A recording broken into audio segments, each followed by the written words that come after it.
et pour se remettre en cause dans ces méthodes.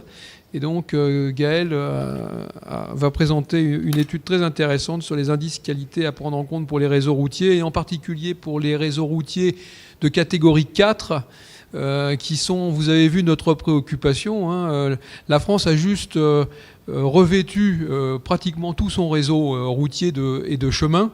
Mais nous avons effectivement un réseau qui est quand même très empierré et qui représente assez bien la chaussée souple qu'il y a dans le monde. Et donc Gaëlle a travaillé là-dessus. Gaëlle, c'est à toi. Merci. Donc bonjour à tous et à toutes. Donc moi, Gaëlle Lepard, je suis en charge de la direction chaussée et patrimoine chez Aegis International. Mon propos aujourd'hui va s'articuler autour de trois éléments. D'abord, pourquoi ce benchmark dans des VDC ? On pourrait se poser la question. Donc l'idée, c'est vraiment pourquoi on a fait cette étude sur les différents indicateurs structurels. Ensuite, je vous présenterai quelques exemples d'indicateurs que l'on a pu voir à la fois en France, sur la diversité en France, en Europe et ailleurs dans le monde. Et enfin, quelques conclusions et pourquoi en fait ces indicateurs sont relativement importants quand on parle de méthodes d'évaluation structurelle pour une gestion optimisée des réseaux. Donc déjà, on est tous bien d'accord qu'aujourd'hui, à partir de l'état d'un réseau, on a bien envie de savoir où est-ce qu'on met les moyens, quels moyens on met, quelles priorités et quelles sont les solutions que l'on applique. Et est-ce que l'argent que l'on met en place et que l'on dépense est bien utilisé ? Pour cela, on comprend bien aussi qu'il est nécessaire de se doter d'indicateurs de performance. Ça rejoint également, ces indicateurs de performance rejoignent également un peu le propos de la fin de matinée sur la communication. Des indicateurs de performance bien utilisés et bien communiqués permettent souvent d'avoir un reporting intéressant pour faire également de la bonne prise de décision. Également, ces indicateurs doivent s'appuyer sur des informations qui sont compréhensibles et qui sont que l'on peut facilement avoir et mesurer. Ça rejoint là le propos de Julie sur les différentes méthodes. Également, on veut également pouvoir faire une évaluation et une gestion de la maintenance efficiente et durable. Et puis l'idée, c'est que ces indicateurs doivent être utiles pour tous les acteurs, que l'on parte de l'utilisateur de la route au gestionnaire et à l'exploitant. Donc pourquoi avoir fait ce benchmark dans des VDC ? L'idée de VDC, c'est quand même de développer des méthodes pour qualifier l'état des réseaux et la durée de vie des chaussées. Aujourd'hui, on sait que tous les pays, tous les gestionnaires, tous les gestionnaires de réseau ont besoin d'indicateurs de performance pour les aider à prendre des décisions. Ça nécessite d'avoir des entrants, mais aussi des sortants utiles et utilisables, que ces indicateurs soient relativement bien adaptés à leur contexte. On comprend bien qu'aujourd'hui, il n'existe pas un indicateur qui pourrait s'appuyer sur tous les réseaux, tous les gestionnaires. Que l'on veut avoir une approche de long terme sur cet aspect de gestion du patrimoine et que l'on veut que ces approches restent, on va dire, efficientes également en fonction de l'évolution des techniques et des technologies. Donc, pourquoi ce benchmark est intéressant ? Parce qu'aujourd'hui, il existe plusieurs méthodes de relevé d'état des chaussées, plusieurs aussi méthodes d'interprétation de ces relevés. On comprend bien qu'au centre du dispositif, on a la gestion du patrimoine et la gestion des chaussées notamment. À la fois, cette gestion du patrimoine s'appuie sur pas mal de niveaux, un niveau stratégique bien évidemment, un niveau de compétences, un niveau également d'analyse de ces différentes conditions, un niveau qu'on va dire de gestion et puis un niveau également budgétaire. Tout ça, c'est pas une règle bien définie, mais c'est bien un ensemble de différents éléments. Donc, il peut y avoir plusieurs approches et surtout, on peut, à partir de ce benchmark, tirer des leçons de ce qui peut être plutôt profitable pour les différents gestionnaires. D'où l'idée de ce benchmark sur les différentes pratiques, à la fois en France, parce qu'on verra qu'en fonction des différents réseaux, on a des approches qui sont différentes, et en fonction des différents pays. Donc en France, par exemple, on a déjà distingué plusieurs plusieurs réseaux.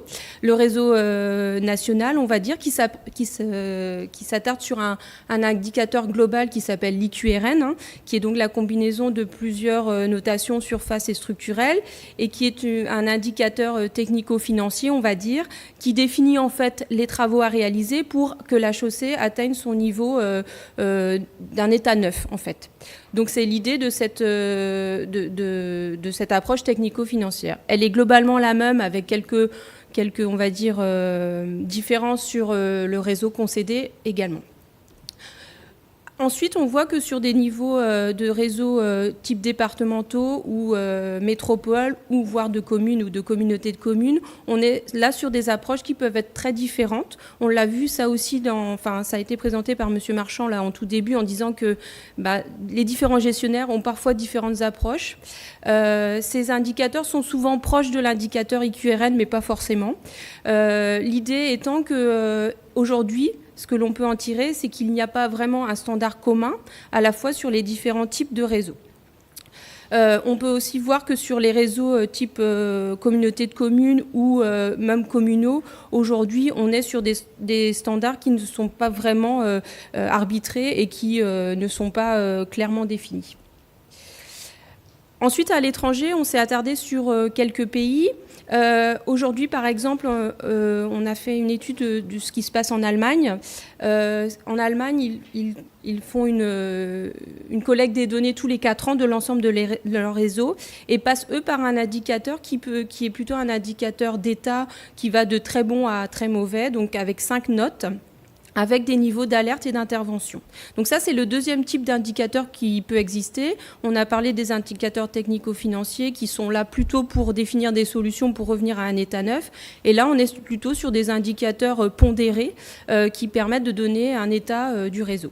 Donc l'idée de ces indicateurs en Allemagne, c'est qu'il y a un indicateur qui est lié à l'usager, un indicateur qui est lié, combine à la fois la surface et la structure, qui au final permet d'avoir un indicateur global. Aux États-Unis, l'approche est également un peu différente. On parle d'un indicateur d'état de la chaussée qui passe par cette fois-ci une collecte des données qui est, elle, standardisée, mais qui est une approche par échantillonnage, c'est-à-dire qui se limite à une approche donc, par échantillonnage qui est parfois difficile à appliquer à un réseau complet. D'autres exemples que nous avons étudiés, c'est les résultats du projet européen COST 354. L'idée de ce projet était de définir des indicateurs de performance qui tenaient à la fois compte de l'usager et du gestionnaire de la route et des besoins. La première phase de cette étude a été de définir des indicateurs techniques. Ensuite, ont été définis 4 indicateurs de performance qui combinaient à la fois la sécurité, le confort, la structure et l'aspect environnemental. Ces indicateurs étaient basés principalement sur des sommes pondérées d'un certain nombre d'éléments que pouvaient être le niveau de portance, les fissurations, l'orniérage. Et on remarquait que dans cette étude, l'aspect déflexion était un critère qui était relativement important dans l'approche. On a également regardé ce qui avait pu être fait dans le cadre de la IPCR et des travaux des différents comités. Là, on a vu qu'il avait été étudié dans le cadre d'un des comités techniques un indicateur de gestion de haut niveau qui, lui, était parti d'un constat de d'abord identifier les différents acteurs, ensuite identifier les différentes attentes de ces différents acteurs et ensuite de fournir des indicateurs qui répondaient à ces attentes. Finalement, ce qui était donc des indicateurs de gestion de haut niveau, vous le voyez sur la partie droite là, répondait principalement aux attentes des différents participants du sujet, qui à la fois était une agrégation, on voit bien au niveau 1, d'un certain nombre d'éléments, on va dire, de mesure, déflexion, orniage, etc. Ensuite, un deuxième niveau qui passait par une normalisation. ensuite une combinaison d'un certain nombre d'autres éléments, et on rajoutait un 4e niveau lié à l'aspect environnemental et à l'aspect sécurité, donc on partait bien de la notion de mesure jusqu'à la perception de l'usager. L'idée, c'était que ces indicateurs puissent répondre aux attentes de l'ensemble des acteurs.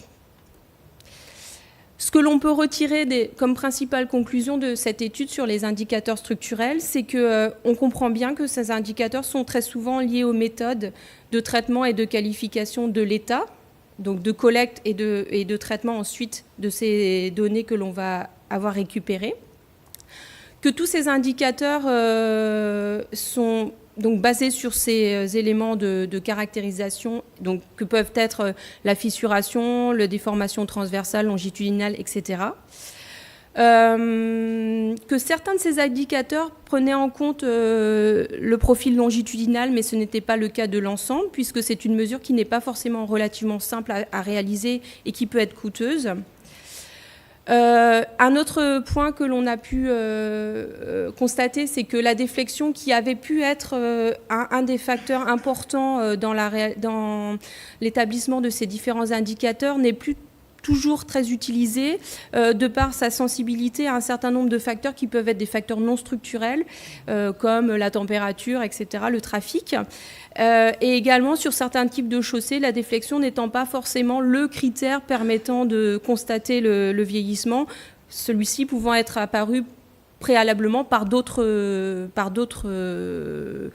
dégradations de surface. Donc, ce que l'on peut dire, c'est qu'on peut considérer qu'il existe deux types d'indicateurs, des indicateurs que l'on appelle fonctionnels et des indicateurs plus technico-financiers, que ces deux familles d'indicateurs combinent souvent la somme pondérée d'un certain nombre d'indicateurs unitaires et que globalement, sur les aspects technico-financiers, les méthodes technico-financières, c'est bien l'analyse des dégradations qui détermine les travaux, mais que ces travaux sont potentiellement prédéterminés à dire d'experts. Ce que l'on peut quand même conclure, c'est que ces indicateurs sont toujours liés à un traitement d'une dégradation ou de plusieurs dégradations, et que pour avoir des indicateurs efficaces, intéressants, il faut qu'ils prennent en compte aussi l'évolution et les progrès dans les différentes méthodes d'auscultation et aussi dans leurs interprétations. Aujourd'hui, on a des indicateurs qui existent dans de nombreux pays, plusieurs types d'indicateurs parfois dans un même pays.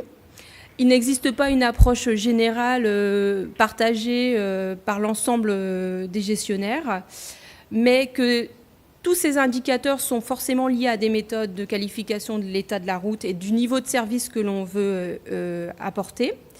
Que l'idée, c'est quand même d'avoir des indicateurs mesurables, compréhensibles, pour toutes les attentes des différents acteurs, et que ces différents... qu'aujourd'hui, ces indicateurs de performance sont des bons moyens de communication aussi pour les différents acteurs et dans la prise de décision qui peut être prise.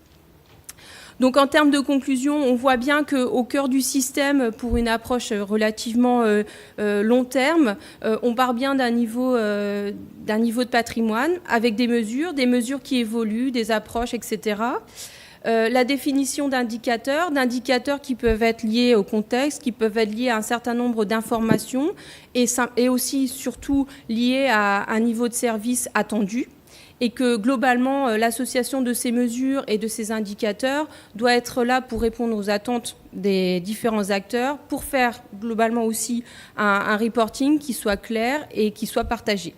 Donc aujourd'hui, dans le cadre de DVDC, l'étude de ces indicateurs structurels a permis de mettre en évidence le fait qu'aujourd'hui, il n'existe pas un type d'indicateur, mais plusieurs, mais que ces indicateurs doivent être à chaque fois potentiellement mis à jour, compréhensible et partagé par l'ensemble des acteurs pour répondre à une approche long terme de la gestion du réseau. Merci pour votre attention. Merci Gaëlle. Donc, les acteurs du thème 2, vous avez compris, standardisation des mesures, qualification des opérateurs. Et puis, c'est une grosse attente des collectivités, notamment des communautés de communes, des départements, une standardisation aussi de la présentation des résultats, de façon à ce qu'on puisse avoir un outil de progrès adapté à la situation.